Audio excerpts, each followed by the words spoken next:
Going fast. It's what they do. In fact, about 500 knots fast. That's approximately 575 miles per hour. To put that into perspective, you might be used to going around 65 miles per hour down the highway in your car. The fastest car in the world is 273 miles per hour, which equals approximately 238 knots. Most people couldn't dream of going that fast, but for fighter pilots, it's reality.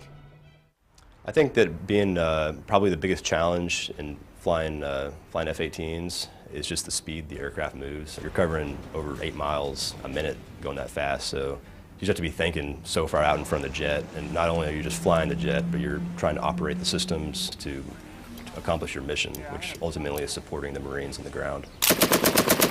We do our low altitude training at about 300 feet above the ground, so when you're going 500 knots that close to the ground's just whizzing by. It's a cool feeling. When you're going that fast up higher, you don't really have the sensation. It's kind of like flying a commercial airliner. You know, you look out the window, you can't tell you're going 400 or 500 knots, but you know, you look inside your instruments, you're like, damn, I'm hauling. Throughout history, people like Medal of Honor recipient Pappy Boyington and movies like Top Gun have demonstrated what it takes to be a fighter pilot. If you go back to World War I, you had little airplanes that flew really slow. You started off with guys that were just taking pictures of the battlefield, so stuff that we do with satellites now, if you kind of think about it that way. So those things evolved to pilots bringing handguns and shooting each other with rifles and pistols to finally mounting a machine gun on the top of those airplanes. Fast forward to World War II, you got high-powered, prop-driven airplanes that are pretty soon going to transform into the first jets in that time frame. So now you have guys going out, dropping bombs on bad guys, and then maybe doing a lot of aerial combat. Then you take all that and you think about Navy aviation specifically, and you put those airplanes on a boat, and now you have a country that's got worldwide reach, and there's nothing anybody else can do about it. And to today's age, where the jets are going so fast, the results can just be catastrophic for our enemies.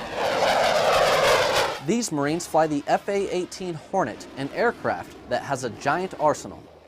The Hornet can carry a ton of ordnance, from 500-pound bombs, 1,000-pound bombs, 2,000-pound bombs, laser-guided bombs. So, I mean, you can do a real precise strike and support those guys, or you can drop what they call a dumb bomb, which isn't guided, and you know, still have a great effect.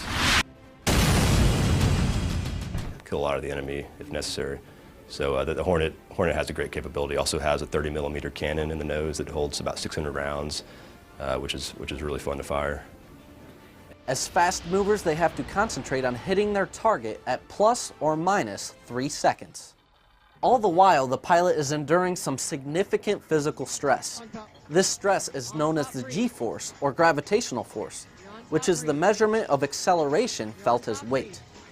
We do a thing that's called a Hick maneuver. So when you're in the airplane and you're doing maneuvers, you're putting G-forces on your body, right? So once you get to about 3 and 4 Gs, which is a lot more than you can put up with your car. For example, your body the blood starts to move in different places, heart rate starts to increase, things like that. So you got to train your body now to go from 3 to 4 Gs all the way to 7 Gs. So we'll tighten our leg muscles real hard to try to keep the blood up, and then you breathe in a very specific way. You just get used to it, and it helps you keep your vision, essentially, and keep you from passing out. All this for one primary mission: support Marines on the ground. I'd run if I was the enemy. I mean, I'd take cover. That's got to be what they're thinking, because, I mean, we can rain down fire. From what I heard from some of my infantry friends after coming back from Iraq was, hey, you know, how was it when we were on station compared to when we weren't? Was there a difference?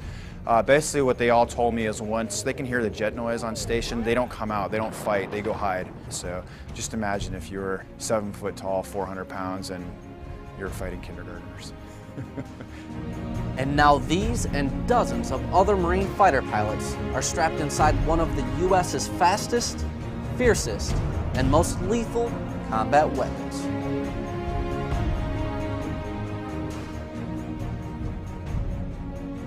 Miramar Tower, this is Thermo Actual.